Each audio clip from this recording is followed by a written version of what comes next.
My talk is about CORS, cross-origin something something. And who's heard of it? Who's heard of CORS? Who's used it? Who's deployed it? A couple of people. Who's heard of the web? Shit, that's pretty bad. I don't think I should give this talk. CORS is like a fundamental building block of the web nowadays, and you all should know it. So I ask you to please pay attention because it will help you, because I spent some hours messing around with CORS and there's stupid error messages, so if you listen carefully you probably will save some time, I'd say. So let's just dive straight in. Oh, actually I should time this, shouldn't I? 42, that's 20. Okay. Okay, HTTP origin. Well, I was going to kind of introduce myself. I don't think I've boasted that my name is on the HTML5 spec, which is now called the HTML Living Standard. You see my name there? That makes me important. Actually, where's my name here? I had trouble finding it. Thank God for Control F. I worked on the HTML spec many years ago, and I don't really have any day-to-day involvement. I mean, I have no day-to-day involvement, but I did notice that very talented people like Anna van Kesteren was doing the CORS spec, and it was quite interesting. And now I got to use his stuff. So that's a little bit about me. I'm also South African, English, German, and I'm here in Singapore, married to a Malaysian. And I'm just pretty mixed up sort of guy. But I'm quite technical. I know Linux. Who's an Arch Linux user? Just one, just two, three. Guys, we should huddle afterwards. There's not many Arch Linux users. Cool. Okay. Enough about this origin stuff. Okay, so HTTP origin. That's like a header. Who knows what that is? A couple of people. Well, if those who don't know, I'll make it a little bit tricky for you guys. But you can't see anything. Oh Christ. No, you should. Okay, HTTP origin is basically. Oops. It's basically this bit. The domain of your website. That's HTTP origin. It's basically your referral header, but without the path. And unlike the referral header, you shouldn't be able to fake it. You shouldn't be able to change it. Browsers do not allow you to change HTTP origin, because HTTP origin is the fundamental building block for browser security. You just got to remember that fundamental building block. Browser. I just made that up. So that's what HTTP origin is. And the whole CORS thing has a bit of a limitation. If you're dumb enough to have like example.com app and /app1 /app2 app3, then you're not going to be able to really use CORS effectively, because you're basically sharing the same namespace, i.e. the domain, with everyone else. So yeah, when you deploy a web application, keep to a domain. So what is CORS? CORS is basically, I still don't even know. Oh yeah, it's cross-origin resource sharing. It's basically a way of using. It's basically a way you can think of it. Client side, meaning the browser. It's a way of dropping of the same origin policy, so you can communicate to people that's not on your domain. So say you have your own website on example.com. It gives you the ability to send requests to google.com or yahoo.com, some other domain. And it's a little bit complicated, especially when you use strange headers, as you can see from this flowchart. And I think it's quite boring, so I won't get into it. But have a look at this thing, because it kind of explains it. I'm going to keep simple here. The main header, actually, I did get a bit complicated. If you basically the idea is that if you use like non-standard headers, or if you're sending an authorized header, you have to send a pre-flight request. And if you don't send a pre-flight request, you're going to get these horrible error messages that look like this. No access control allow a header present on in the blah blah blah resource. If you're new to a web application, you don't know about CORS, you're going to get these stupid error messages. Just remember them. I guess if you Google them, you'll find the answer too. But CORS will ruin your life if you don't know much about it. because you need to set the right headers, otherwise you can't communicate with certain services. So, and yeah, there's this options thing, and I basically put that slide there so that you know how to debug it. I'm not going to go into it too much. Hopefully you won't have to. Can I ask you a question? Sure. I noticed you use curl. Yeah. You mentioned that this is meant to be an unforgeable origin for your domain. Yeah. So when you put it in like that, it's only for browsers. It's unforgeable. Browser engines don't allow you to manipulate the origin. So you But with curl, you can go crazy. Okay. I was going to get onto that at the very end. Oh, you ruined my punchline. Okay, by default, S3 doesn't allow you to do strange headers with your resources if you host your objects on S3, like any sane person should, because S3 is damn fast, damn stable, damn good, and damn cheap. Sorry, I sound like a huge advertisement there. You do have to, there's actually this strange little permissions tab inside the Amazon, the famous Amazon, I don't know what to call it, hell on earth? No, it's a UI, but it's quite convoluted at times I find, and slow. God, it's slow. Just make it React.js or something, guys. Come on. Anyway, you need to change the thing from authorization to star in order to make it work. That's something I discovered last week. That's something that can save hours of your life.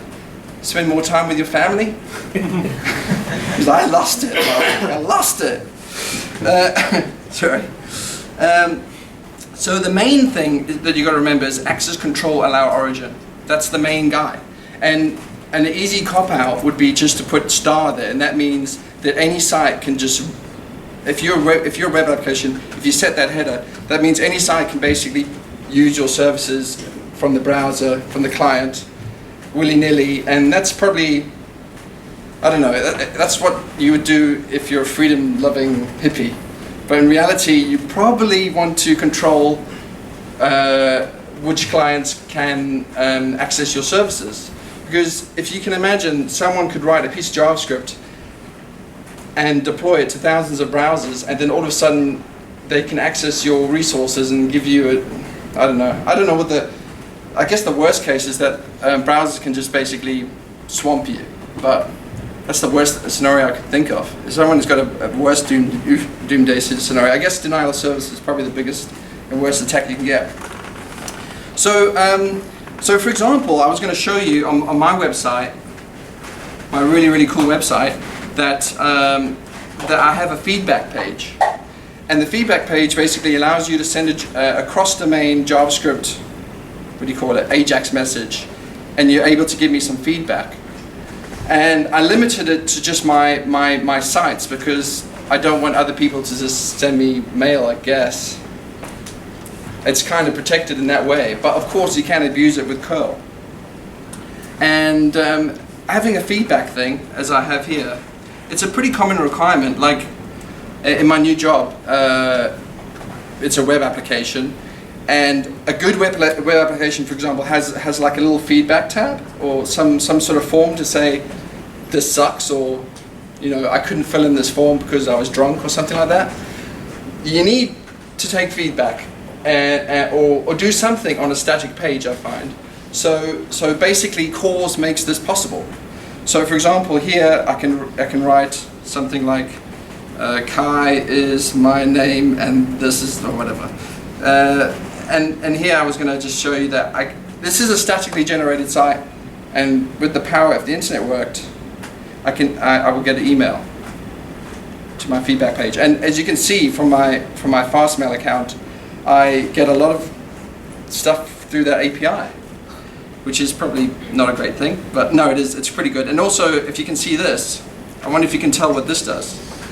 Anytime an error is thrown on my site, my blog, for example, it actually emails me when that error is thrown, which is quite useful. For example, if you load a website and the image is missing, it throws a 404 actually in the console, but now I get to suck it up and send a message to myself. And now I get messages about all the 404s, all the broken links, all the broken JavaScript on my web pages. And now I try to ignore those messages and not do anything about it because there's so many of them. But you shouldn't. You should do something about it. So this is the power. My website that runs this is Italian.org, and here, through the power of CORS, I'm able to send a cross-origin request to feedback.debase.com. Don't abuse it with curl, please. Otherwise I get a lot of email. Okay, that's what I was going to show you there. And yeah, feedback page. I mean, you should all have feedback pages, really. I mean, just an example, you can do all sorts of cross-origin Ajax-y things. And yeah, and now I got 10 minutes of excruciating pain to announce too. Now I wanted to show you how I set it up very quickly, because I don't like it when business people sort of talk and drone about slides. I want to see some hot console action. Can you see that? Can you see that? Okay.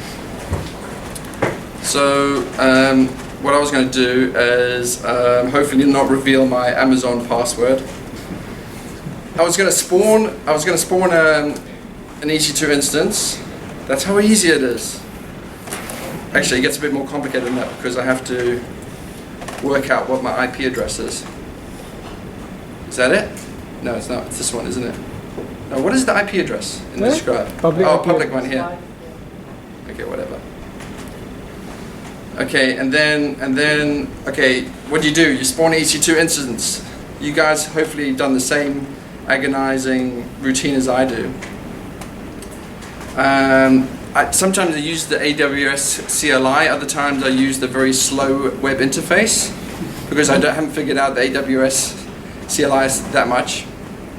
This is my own personal account. So once I set up an EC2 instance, I then call it something cool, like cool. Very unimaginative. No, where's the IP gone? This one? I copied you. Copy. Paste is broken. Huh? Sorry, I don't know what's going on there. Copy is good.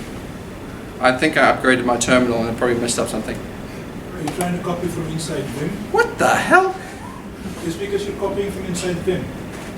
Okay, I'm just going to do something really stupid. Do you want to crowdsource them in? Yeah, anyway. What the? What is my IP? Remember that. 54 254. Actually, you know, I kind of prefer the Visual Ocean one because it's so much easier. Let's set up a domain. Okay, hopefully in that time. Okay, so what did I do there? I think I set up a... No, it's got the same problem, don't I? Oh no, it's working there. So I just using this new operating system called Rancher. It's just a very slim Docker instance. So all I can do is like Docker PS. Who's using Docker? It owns. I like Docker a lot. I thought you like LXD. Huh? LSD? LXD. I don't know what the hell you're talking about. Linux containers? Oh yeah, I use systemd stuff too.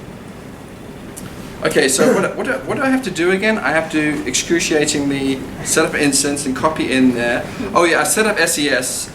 My tip for setting up SES is that you need to validate your domain ideally. God, I hate. Yeah, why isn't SES in Singapore? Make it happen. What is SES? Simple something or other.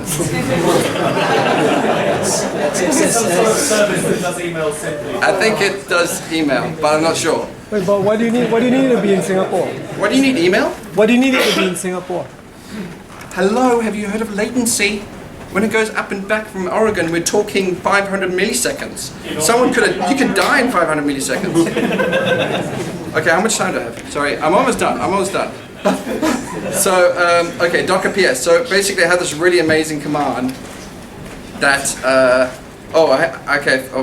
first I need to tell, I need to configure my HTTPD to have the right domain. Because the cool thing, what I'm going to use here is that with the power of domain name resolution, I should be able to get an SSL thing. Hopefully this will work.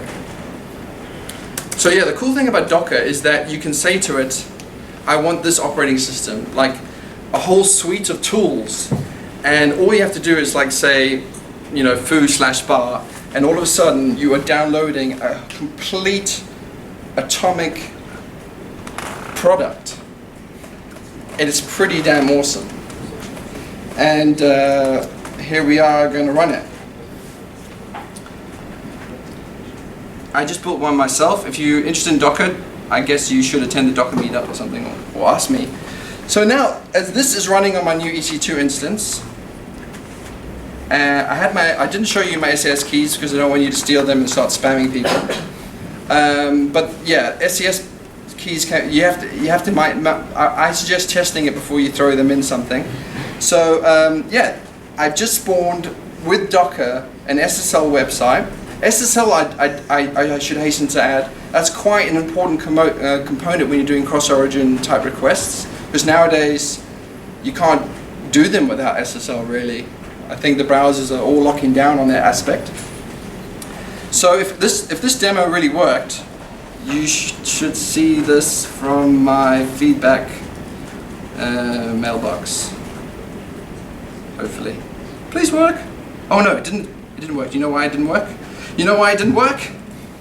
Because the whole point of this thing is supposed to show you how. Okay, so why didn't it work? It's because in feedback, somewhere in here, I have the magical access control origin thing, and we have to change it. We have to update it to the site that I want to allow to email me. So once I've done this change, and this is I want to demonstrate to you guys, you need to make this change, or you could have it star and then leave yourself kind of open to whatever. And now this should work. Please work. Please work.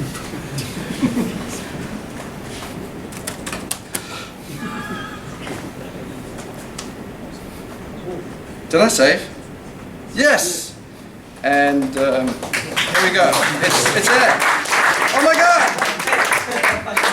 So I spawned an EC2 instance.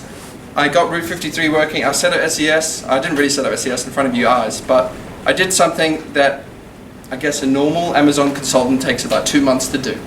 Am I right? Sorry. Okay. The takeaways. You can't take the beer. I asked. You have to drink it here, which I will do after this talk. But the takeaway for you guys is CORS is like a whitelist, I guess. That's the way I think of it. For the Internet of Things. I actually don't know what that means. Maybe someone can tell me. But I thought I should throw that one in there. It's not really a security feature because even though it has access and I don't know, I think some people say, they say the S is security, but it isn't. It's just sharing. It's not really a security. It's kind of actually a way of dropping your security, if from the client side at least. And from the web application, it's a way of like giving a little bit more control, kind of more like just blessing which people can access your services. Ultimately, when you're building a web service, you need to have JWT and some authorization, token checking or something like that. So there you have it. I think that's it, guys. And I'm in time, aren't I? No, I got 5 minutes. 2 minutes. 5 minutes? I don't know. So that's it. Questions, please. That's it. Question? No? Wow. Can you do this with Lambda, for example? Actually, I was hoping someone would be silly enough to say that. No. You're quite right. I wouldn't. I mean, to be honest, getting up a Docker instance just to run this feedback thing is a bit overkill. And I wanted to do it in Lambda. Hell, I wanted to do it in ECS, but I found it just too difficult. I prefer, I mean, I'm maybe a bit of a moron and I like to use PHP or something, and I haven't figured out the JavaScript API. But if you manage to figure it out, and it's like just a click to set up a feedback thing to link to my SES and to link to my website and to have the access control headers correct, I would like to use the Lambda one. And if you can make it also better than EC2, because is EC2 more expensive than ECS? I kind of assume so. ECS is free. It's just What the hell? ECS is a control layer over EC2. There is Oh, okay, so you spawn the instance. Yeah, I tried ECS and I didn't quite like it. I think it's simply just to spawn an EC2 instance. So Ian, to answer your question, yes, it's easy with Lambda, but as Kai will shout at me, Lambda's not in Singapore. Is it? It's not in Singapore. I didn't even know that. Okay, well. But we do have people using Lambda as part of the email feedback. Yeah, I'd like to have a Lambda solution, but obviously when you use PHP, you know, you can just spawn other little misadventures and things like that. That's called backdoors. And does Lambda, what does Lambda, can Lambda do SSL, for example? Like I can. Yeah, so Lambda is now available. You can put API gateway in front of Lambda, talk SSL to it, and invoke arbitrary Lambda functions from that. What you could do here is host the static page on S3 and make the form post to a Lambda function. Cool. Okay, if we can do that with SSL, then yeah, I'm interested in learning. Maybe we should make Tim do that. Right, this is Tim, by the way. He's an AWS guy. Make him write that for the next user group, and then he can present that. Also, while you're at it, make your file uploading to S3 examples with JavaScript sane. So anyway, It'll get drive you me off nuts. the soapbox. Okay, any more questions, guys? Well, I'm kind of happy to answer your questions if you email me, if I can remember where my... Yeah. Also, to people out there on the internet, my YouTube channel is better than this YouTube channel. Head over to Kai Hendry, youtube.com/Kai Hendry. See you there!